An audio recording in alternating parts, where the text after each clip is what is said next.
Good evening. Welcome back to the weekend download. Thank you for taking time to join us.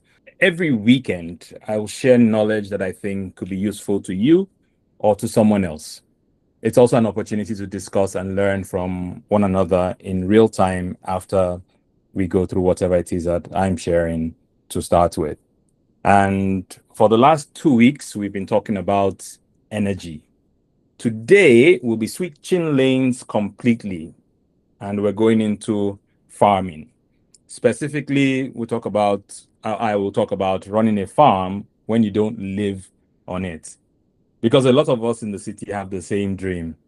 We hope to buy some land, plant something, build a farm that quietly makes us money while we do our main work. Well, tonight, I want to tell you something that nobody tells you before you start. The good and the painful from someone who is still living it right now. Now, this is from the view of somebody who lives in the city, who has a job or some other business in town, and the farm is somewhere else, and you're managing it remotely. So that's the angle I'm taking it from, not teaching you how to farm. In subsequent episodes, we can talk about the nitty-gritty of farming to the extent that I can share from my experience. Now, for many of us, we assume that farming is going to be something that brings passive income.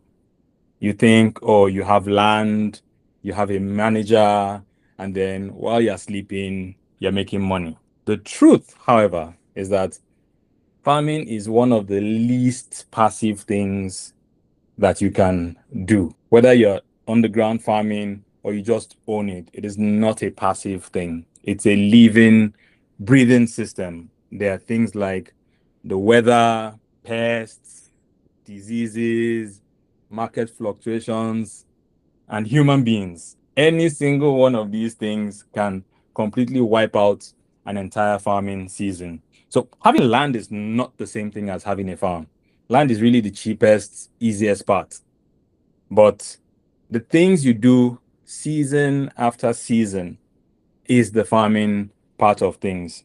And regardless of how good you are with your dreams and aspirations, nature doesn't really care about how you set your calendar.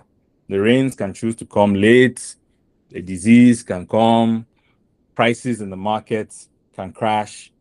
And at harvest time, if everybody is working with the rains, the prices can crash because the same produce is hitting the market at the very same time. What you need to understand is that farming is not really a hobby, it's a business, but it pays its dividends pretty slowly.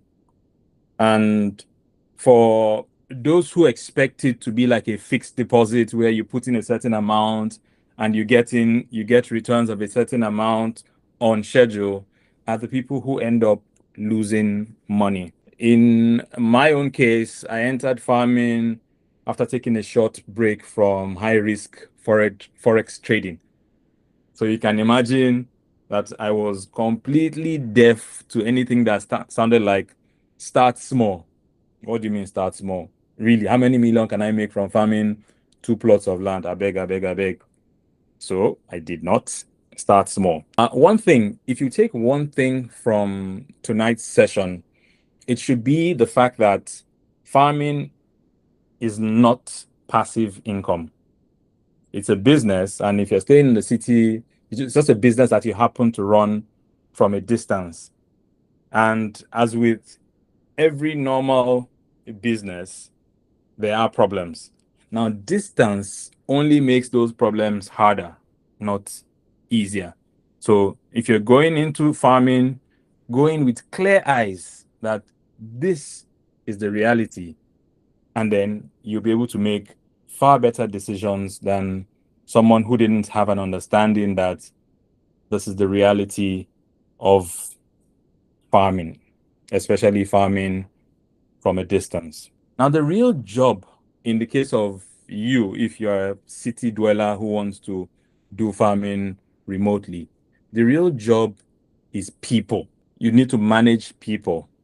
And ultimately, your manager or your managers are really the they're everything in this operation. Now, I have been blessed to have started the city farming journey or farming from the city journey with someone that understood me and was willing to grow something together with me. We started from the acquisition of the land to deciding what to grow. All of this we've been going through together. And really, farming on its own is a tough thing to go into. And if you go into it without trust, then it gets even worse because you could potentially create problems that do not really exist. Your guy on ground is actually your most important input. It's more important than your seeds, your fertilizer, because if you have a good manager where the land is poor, it's better than having a bad manager where the land is perfect. Now, the trust is not in most cases, really, the trust has to be built over time, regardless of what it is, whether it's family that you're dealing with or close friends. It comes from little things, reliability when handed simple tasks, spot checks, and on the part of you, on your part as the farm owner, you would need to pay fair wages. You need to pay on time because regardless of what is happening with the yield and the inputs, you are the one, or with and the outputs and all of the operations, you're the one who's decided that you wanted to go into farming, and these people have come to work with you. So you need to figure out how you pay them fairly and on time every time.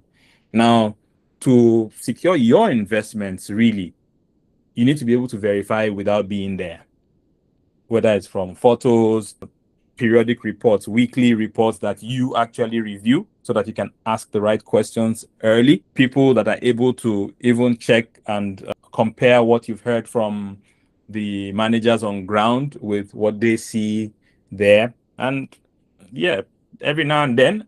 So that also goes into decision making. Are you going to be able to make a spot check, visit unannounced, or is it a place that you need to plan several days before you can go to? Now, in farming, the real killer is leakage. Your harvest, it happens, you harvest, and then when it's time to bag or sell, you can't find it. You've bought farming inputs, they get used somehow, but you don't see the effects, all sorts of costs showing up. Now, that it's not often the case that this is based on a malicious intent, but it's just the absence of systems. Now, when you have systems in place, when you have good systems, you protect your good people from suspicion. And at the same time, these good systems help you catch the bad actors in the system. Now, the hard truth is that your farm would only ever be as good as the person standing on it when you're not there. I can, for example, be in a meeting in Abuja, and the most important thing happening in my week is a decision being made on the farm by someone else. It's not the planting, it is the choosing and building the person or the people who handle the planting for you. Now, the economics of it start small. When I started farming, people said start small.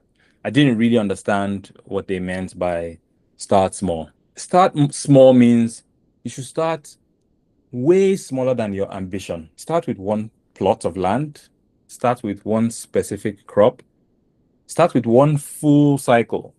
A cycle that starts from how you select your inputs, how you prepare your land, grow the crop through until you harvest. And the cycle doesn't actually end when you harvest. The harvesting, the storage, getting it into market, and then money back in your hands.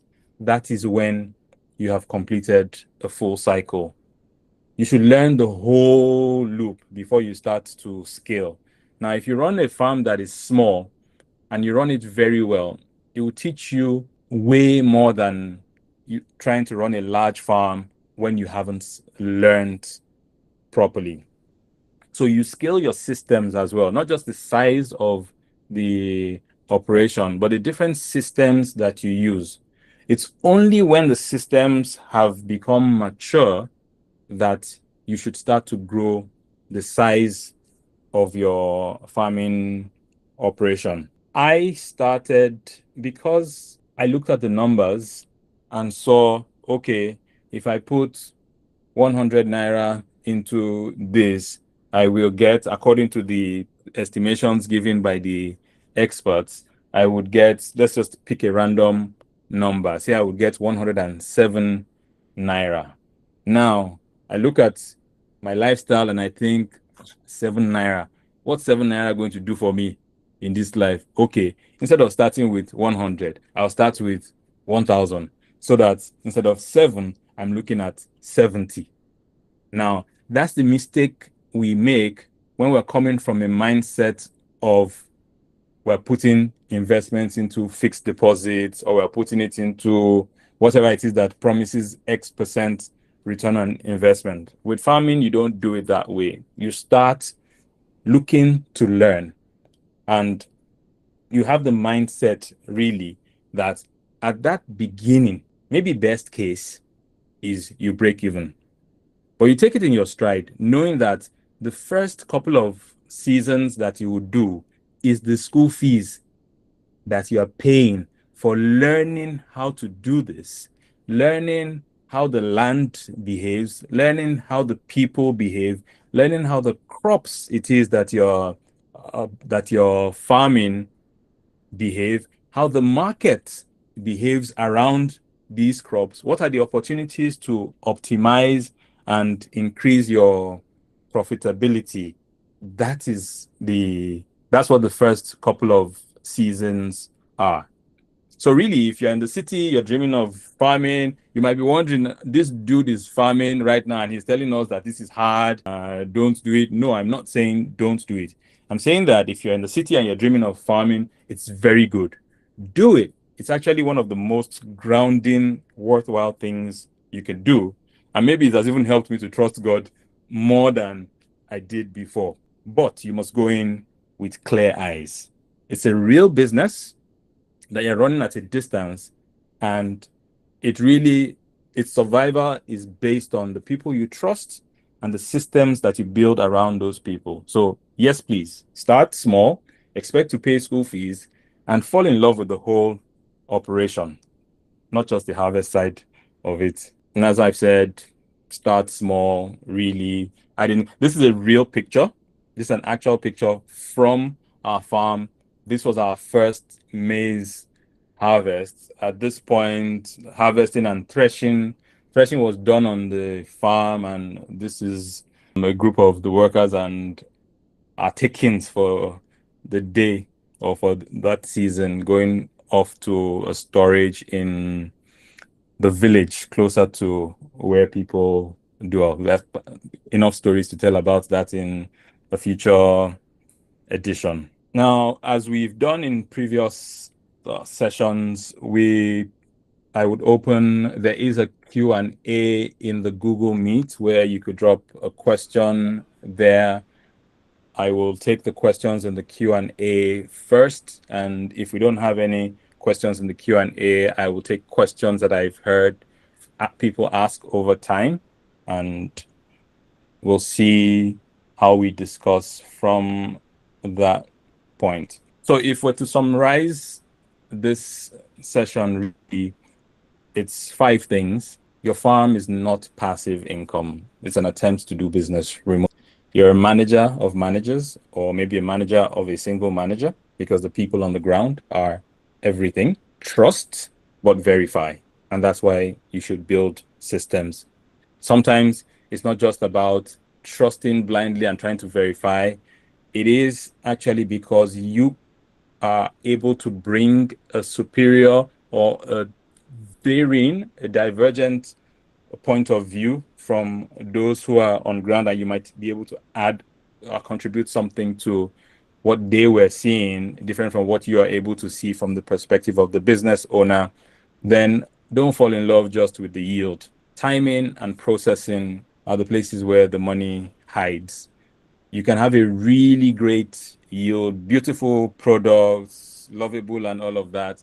But if it's coming to market at the wrong time, then you probably will not get good enough value for it, good enough compensation for it. What is the wrong time? Wrong timing is when everybody has the same thing to sell, which means it's a buyer's market. There's less money to be made there. Processing helps you because if you are able to process, then you can have that produce in a form that people can buy outside the period when the glut is there. Very important, start small. Start small, pay the school fees. Scale the system as well as the size. Today, I've gone from, and we'll talk more about my specific operation next week, but I've gone from farming, what I'm farming in 2026 is a fraction of what I farmed in 2025 and 2024. You get why? But I'm learning. That start small that they said to me a few years ago, and I thought did not make any sense. I have by myself now scaled down so that I can learn very well before scaling up.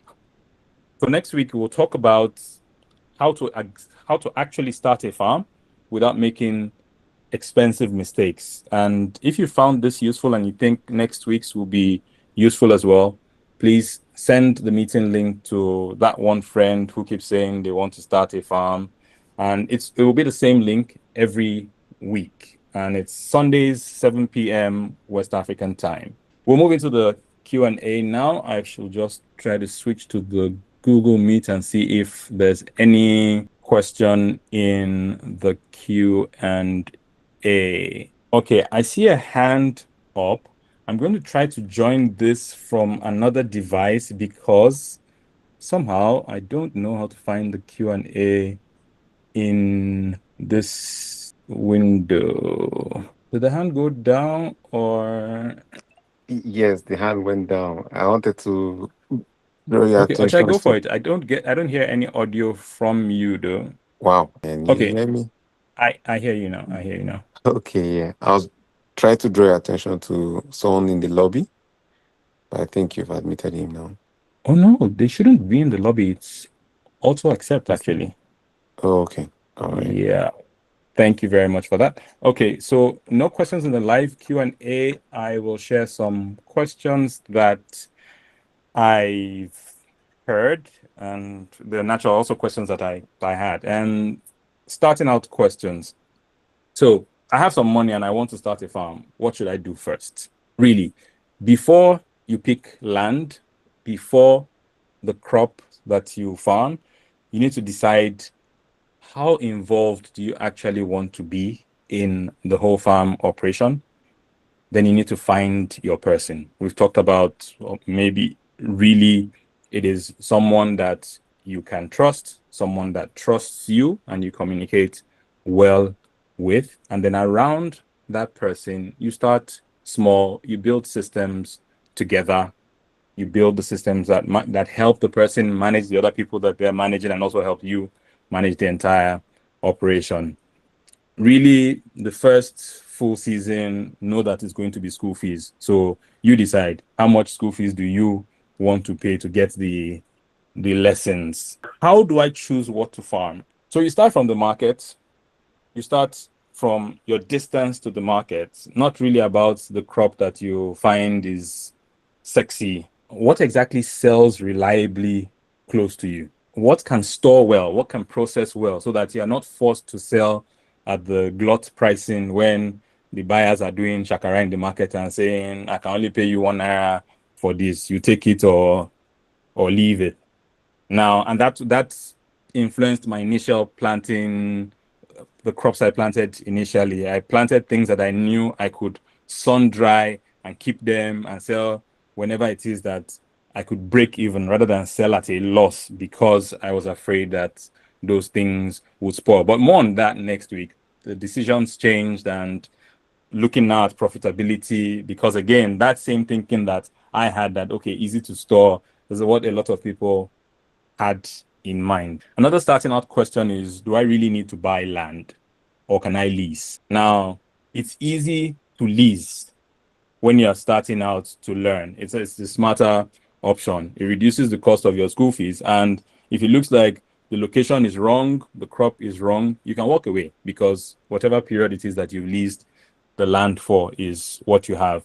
Now, if you choose to buy, that locks you in even before you know what you're doing. And that's a matter of wealth, really. How much money do you have? But farming is an operating decision. So if you're doing it for farming, then leasing is good.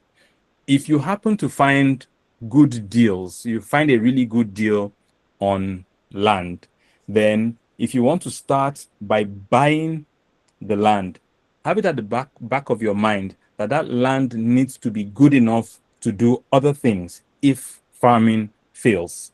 Whether the land is poor, so maybe you sell it off to somebody who wants to build there, or you decide to build something there, or do something other than farming with the land. How do I know if I'm being cheated? Now, this is when it comes to people and control.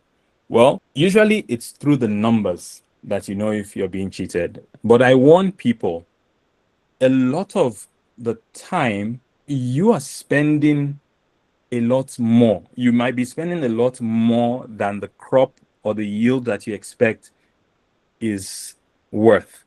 So it's important that you know your numbers very well. How much did we put into fuel for this? How much did we spend to transport this? How much did we buy this? How much are we paying for security of this? How much is this new equipment? And all of those things. So when you know your numbers very well, even when the outputs come and you're saying, we spent this amount of money over the years or over the farming cycle, you can easily see rather than say, I've transferred a total of 500,000 to you. You're not telling me that you came back with 100,000 naira at the end of the farming season. How often should I visit?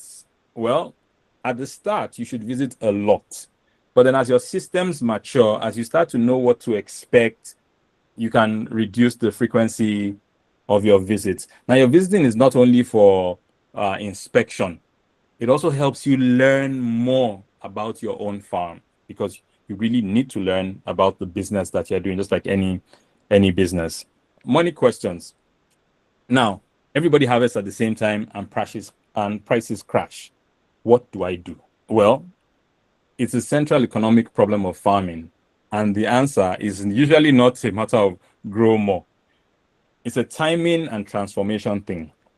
You store to sell when the market flood clears, and then you can also process the raw crop into something that holds value and sells year round. For example, I farm cassava. Cassava does whatever it wants to do with the market pricing. I thought cassava was going to be a very safe thing. It will not be affected by imports, but we'll talk about that next week. But the good thing about cassava is I can make cassava into gari. You can make it into chips, you can make it into flour, whatever it is. But gari is what I find easier to do. And with the right type of storage, gari lasts for quite a bit and it has a market all year round. Now, is farming actually worth it? Honestly, as passive income, the answer is usually no. But as a real business that you're willing to learn and run from a distance, it can be profitable. And it's worthwhile in many ways beyond just the money, whether it's the fact that you have food that you know where it's come from, you know what has gone into it, no chemicals and preservatives. The land itself appreciates in value. And sometimes it's just that you can see something real that you're building. Ultimately, you need to go into it for the right reasons and with very clear eyes. Now, if you want returns on your money without being involved in it, there are definitely easier places to put your money than in farming. You can actually also still put your money in the agricultural value chain without necessarily farming, if that is something that you find interesting. We have a few minutes. I will switch tabs back now and see. Yep, there's still no questions in the Q&A. If there are any live questions, happy to take them in the next 2 or 3 minutes before we wrap this up. Yes, sir. Please go for it. I will always have a question. Yeah, so just to ask, what if within the value chain, I'm just interested in, you know, what they call is it preservation of, you know, these crops, especially after the harvesting season. Like you mentioned, sometimes it's not, doing the whole process, but maybe finding something you can start small with. What if that's what I want to do? How would that work out for me if I just want to start small from that section of the value chain? Yeah, right. So that you'll be like one of the smartest people if you choose not to do primary production, but you're interested in processing, value addition, storage, perhaps.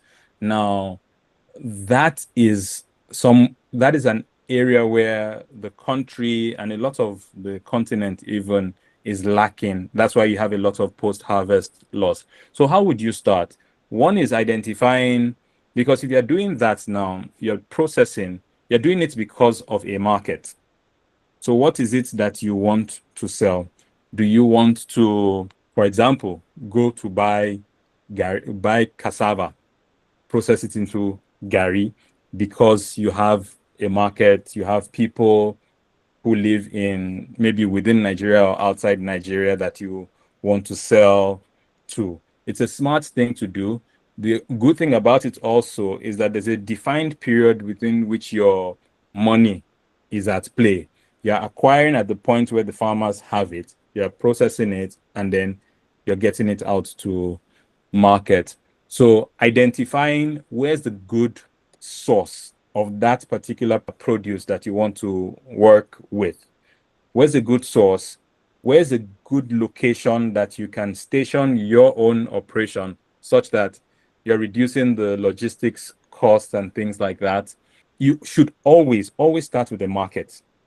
That should always be your starting point. Who am I selling to? How do they like this thing that I want to sell? Then you go backwards from there. Where are the better sources to source the produce from? What are the logistics that will be involved in getting from the source to the point where you're selling the market that you're selling into? Ideally, you want to make sure that you're not burning all of your money on transportation. And when you're doing processing, very likely energy is involved, electricity. So those are considerations that you will have to make.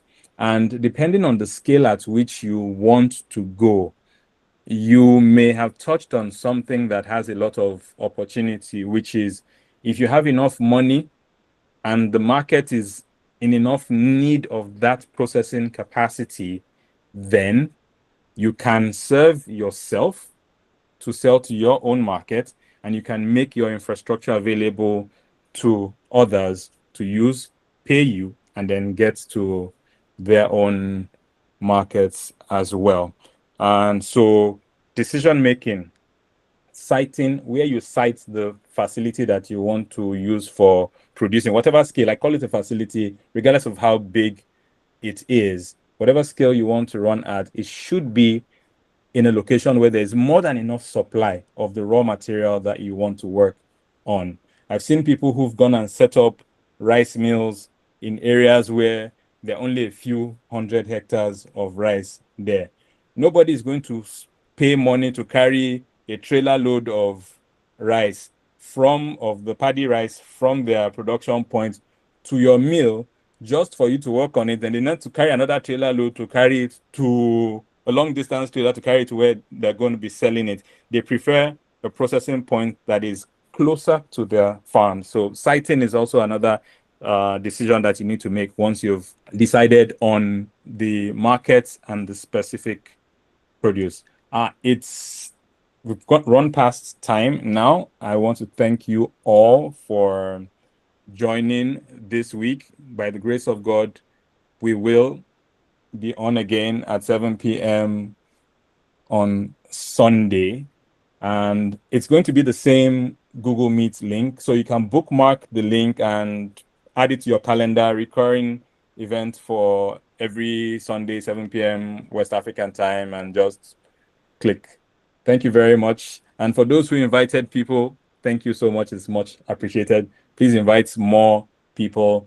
Thanks a lot. Have a blessed week, everyone. Thank you.